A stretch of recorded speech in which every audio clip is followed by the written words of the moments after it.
Hey guys, in this first video I'm just going to be describing the basic rules of Gwent, the win conditions, and how the gameplay works.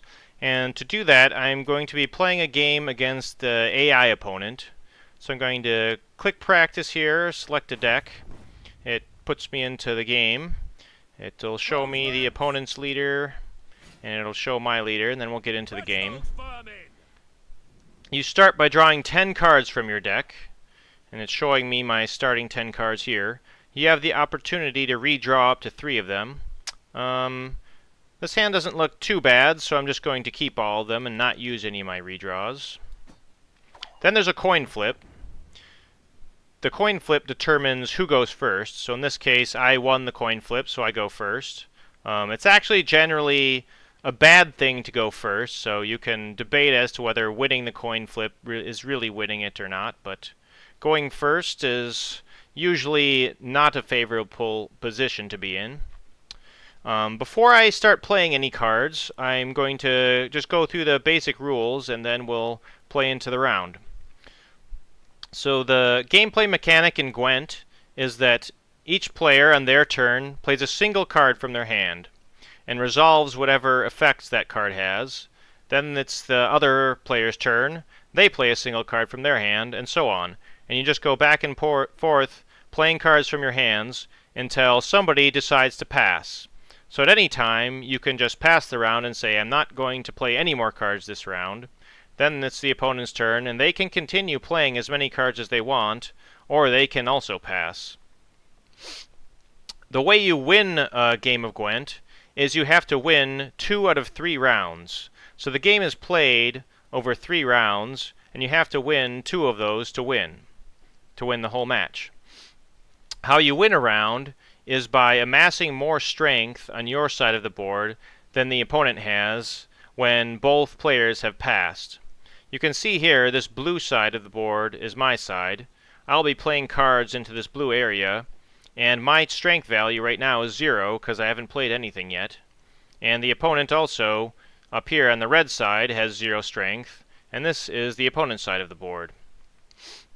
There's a little gray crown here that will be filled in with golden crown halves each time somebody wins a round. So if I win the first round, I'll get a little gold crown half here indicating that I've won a round. There's a few other numbers around the board I should explain. Up here it shows how many cards the opponent has in his hand. This is how many cards I have. Over here it shows how many cards the opponent has in his graveyard, which are cards he's used up or used in previous rounds. And this shows how many cards he has left in his deck. So his deck is here. And then on the bottom it's the same thing except for me. So here's my graveyard. I have 0 cards right now and 15 cards left in my deck. So I'll just start by playing some cards to the board. And as a first playthrough, what you should really be looking at is the strength values over here. So as I play cards, every card I play will generally be putting more strength onto my side or subtracting strength from the opponent's side and hopefully getting my score above my opponent's score. So I'll just start playing some cards and pay attention to the strength values as we play cards. I put 5 strength down.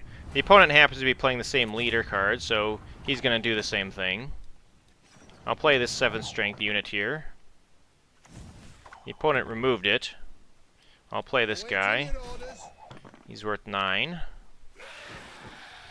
Opponent's throwing out a pretty strong gold card. That also happens to be able to summon this unit onto the board. So he's up by a few points. I'm going to put this guy out. At least we're still ahead. He removed our 9 strength unit. We're going to get this guy down. It's good to always, on your turn, after you play your card, to try to be ahead of your opponent. Especially if you're going first, you want to try to stay ahead of your opponent so you're not vulnerable to having the opponent pass and committing more to the round than you want to. You one of us or not? I'll play another one of these guys. So we're up by a little bit. Temeria has yet to speak its last. The opponent is ahead by 2, so we should probably still keep playing into this round. I'll play this knight guy. So we're ahead by a decent number. Let's see what he does. Okay, so the opponent just passed the round. He is ahead in cards. You can see he has 5 cards remaining. We only have 4 cards remaining.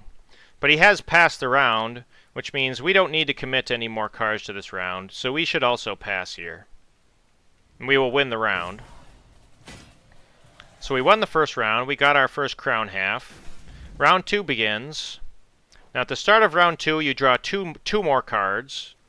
So we just drew those, and we get to redraw 1 card if we want to. Maybe I'll redraw this, because it might not end up being useful.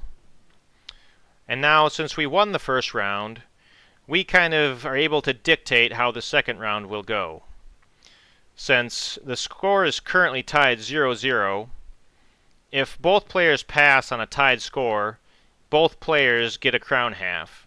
And in this case, we already have 1 crown half, so the opponent can't afford to pass on a tied round, because that would give us the last crown half we need to win the match.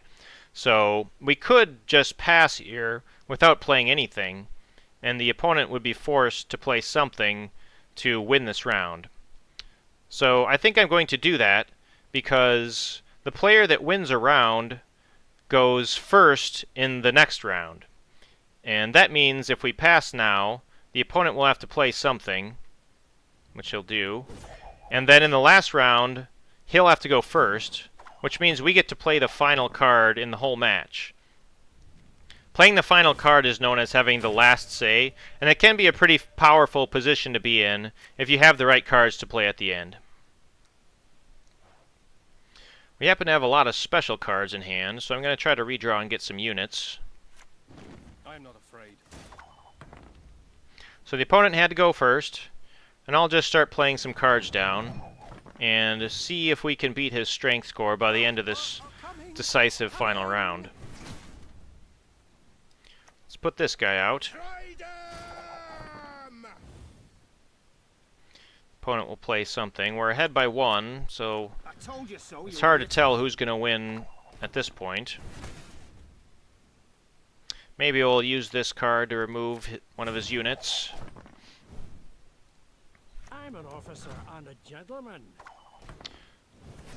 I'll play my Royal Decree. This allows me to summon a unit from my deck.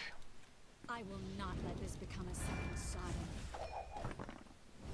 Well, we have a pretty good lead, so it's looking fairly good at the moment.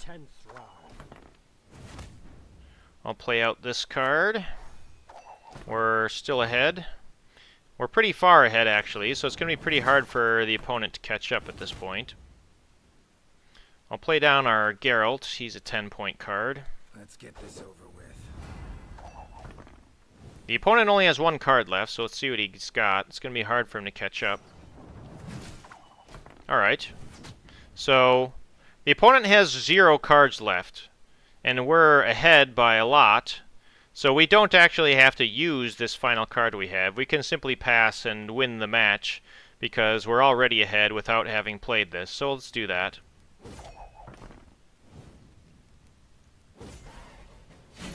And we won the final round. We get our last crown half. And then there's just a summary screen that pulls up that shows a summary of what happened during the game. So we won the first round by this score. We lost the second round by that score. And we won the decisive round by, 18 points. So that was a pretty good match, and we'll see you in the next video.